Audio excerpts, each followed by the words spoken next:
80 से ज्यादा खूंखार कबीले जिनसे मिलने वाला अब वापस नहीं आता। फिर मोदी क्यों गए जहां की महिला हाथों में रखती है खतरनाक हथियार। अंगारों का शैतान है ये देश जहां पहुंचे पीएम मोदी। खूंखार कबीला, लावा उगलती धरती और भारत की एंट्री से पूरी दुनिया हैरान। जहां शैतान देते हैं पहरा और धरती उगलती के आग, वहां पहुंचे प्रधानमंत्री नरेंद्र मोदी। दुनिया 2025 में, लेकिन 2017 में कैसे पहुंचे मोदी? इस देश से कौन सा खजाना लाने वाले हैं?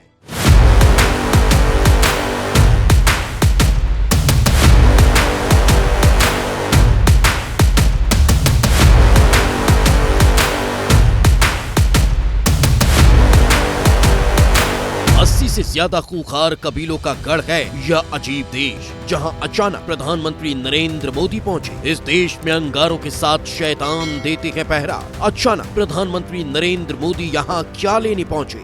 यहां साल में होते हैं 13 महीने। दुनिया का इकलौता देश, यहां 7 साल पीछे चले जाते हैं लोग। प्रधानमंत्री मोदी जिस देश में पहुंचे हैं, वहां 80 से ज्यादा खूंखार कबीले रहते हैं। कुछ दुनिया के संपर्क में हैं और कुछ दुनिया से पूरी तरह दूर। अगर इनसे संपर्क भी किया जाता है तो इनके पास पहुंचने वाले इंसान कहते हैं वापस लौट कर नहीं आते। यहाँ हमेशा धरती धधकती रहती है। इस देश में 12 नहीं बल्कि कुल 13 महीने होते हैं और यहाँ जाने वाला हर इंसान 7 साल पीछे पहुँच जाता है। फिर मोदी यहाँ क्या करने पहुँचे हैं? भारत और इस देश का रिश्ता सदियों पुराना है, लेकिन मोदी यहाँ पहली बार पहुँचे हैं, इसलिए पूरी दुनिया की नजर इस वक्त प्रधानमंत्री नरेंद्र मोदी पर टिकी है। इस देश का नाम है इथियोपिया।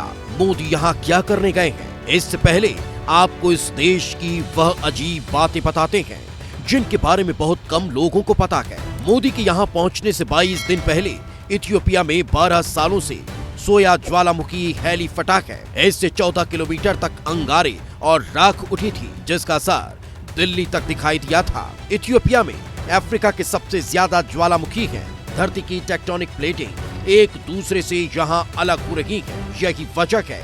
और इसी वजह से इथियोपिया में कई सक्रिय और निष्क्रिय ज्वालामुखी मौजूद हैं। इथियोपिया का सबसे खतरनाक ज्वालामुखी एर्ता आले है, जहाँ लगातार लावा बहता हुआ रहता है और यहाँ कई बार फट चुका है। इथियोपिया में करीब 80 से ज्यादा कबीले रहते हैं। इनमें से कुछ जनजातियाँ दूर दराज के इलाकों में रहती हैं और बाहरी लोगों से दूरी बनाए रखती है। इनके रीति रिवाज इतने अजीब होते हैं कि लोग इन्हें खूंखार और खतरनाक मानते हैं। दक्षिण पश्चिम इथियोपिया में पाए जाने वाले सुरी कबीले की पहचान यहाँ की औरतों के होठों से लगी हुई बड़ी सी डस से होती है। अपनी जमीन और मवेशियों की रक्षा के लिए ये अपने पास हथियार रखते हैं। इथियोपिया की अपार जनजाति के लोग रेगिस्तान में रहते हैं। इनकी पहचान तलवार और चाकू साथ रखना होती है। इथियोपिया केन्या सीमा पर रहने वाले यांगातोम कबीले की पहचान इनकी युद्ध परंपरा से है। ये अपने मवेशियों की सुरक्षा के लिए खतरनाक हथियार रखते हैं, जिसकी वजह से लोग इनके पास जाने से डरते हैं। 1 जनवरी की जगह यहाँ के लोग 11 सितंबर को नया साल क्यों मनाते हैं? प्रधानमंत्री नरेंद्र मोदी जहाँ पहुँचे, यह देश दुनिया का इकलौता ऐसा देश है जहां आज भी प्राचीन गीज कैलेंडर का इस्तेमाल होता है। इथियोपिया गीज कैलेंडर का पालन करता है। इसमें 13 महीने होते हैं। 30 दिन के 12 महीने, एक अतिरिक्त महीना जिसे पकुमे कहा जाता है। इथियोपियाई ऑर्थोडॉक्स चर्च का मानना है कि उनका जन्म 7 ईसा पूर्व में हुआ। यहाँ का कैलेंडर लगभग 7 साल पीछे चलता है, यानी जब दुनिया 2025 में है तब यह देश 2017 मना रहा होता है। यहाँ हर साल 11 सितंबर को नया साल मनाया जाता है। प्रधानमंत्री नरेंद्र मोदी पहली बार इस अजीब देश में पहुँचे हैं। यह देश इसलिए भी खास है क्योंकि इथियोपिया एकमात्र ऐसा अफ्रीकी देश है जिस पर कभी किसी यूरोपीय शक्ति का उपनिवेश नहीं रहा।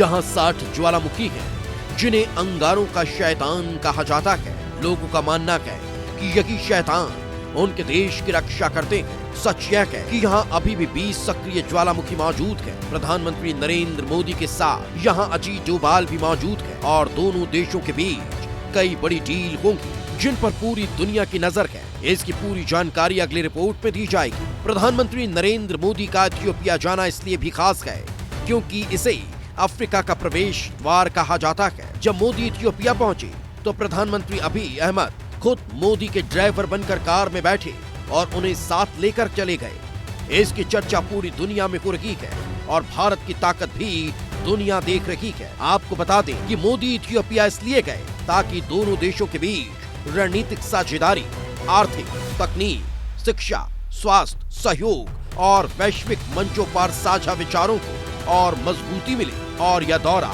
भारत के लिए अफ्रीका में कूटनीति को नई दिशा देने वाला माना जा रहा है। वैसे मोदी के इथियोपिया दौरे पर आपकी क्या राय है? कमेंट बॉक्स पर लिखकर आप जरूर दें। वीडियो पसंद आए तो लाइक, शेयर, कमेंट और सब्सक्राइब करें।